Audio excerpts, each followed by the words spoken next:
For awareness, education, and prevention, we wanted to highlight 3 particular programs that Seattle University hosts every year for this effort. The first is Think About It. So if you remember back whenever you were just starting as a student, this Think About It online module provides a common starting point, a baseline for incoming students, but it's not designed to be the end of the conversation. That conversation continues similarly to our bias conversations. It continues through academic coursework, through ongoing programming and events that are offered by numerous clubs, departments, and in partnership with our Wellness and Health Promotions Office.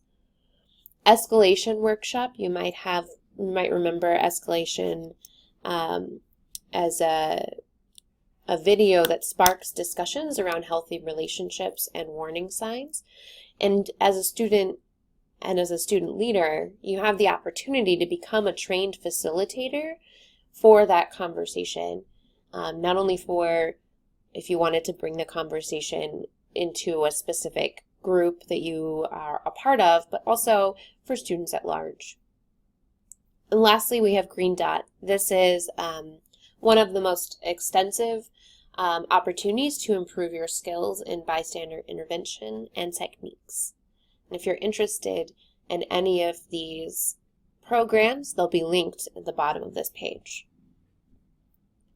Thinking about what we can do as individuals, as bystanders in working to support our peers, we wanted to talk a little bit about just support skills, right? So first and foremost, if you're trying to support a peer who's come to you with concerns around a sexual misconduct, sexual harassment, sexual offense, first and foremost, listen without judgment. They own their own story, so give them space to share or to not share as they choose.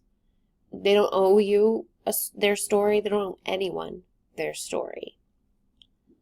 Focus on them, what they need, and what support looks like to them. And if you're not sure, you can ask.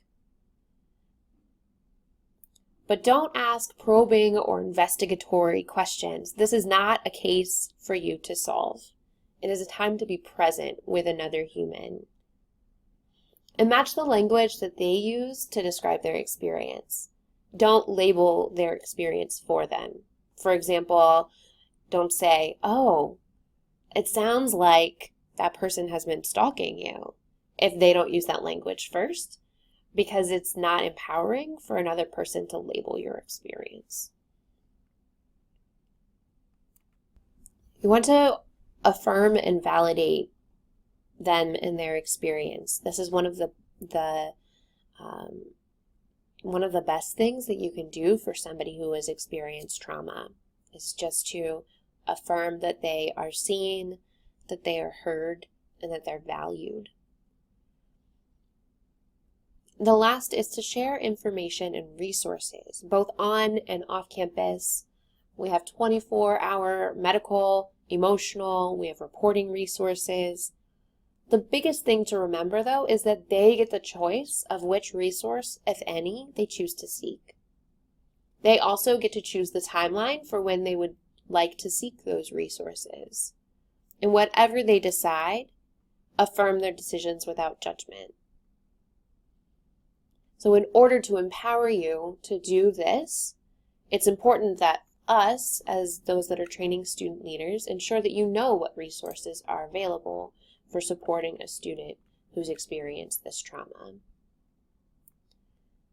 On the next page, we'll go in more specifically, but I wanted to start by highlighting the different aspects of support that are available for students. So the first is emergency assistance. The first and foremost that you want to ask is, are you safe right now? If not, how can we help you to feel safe?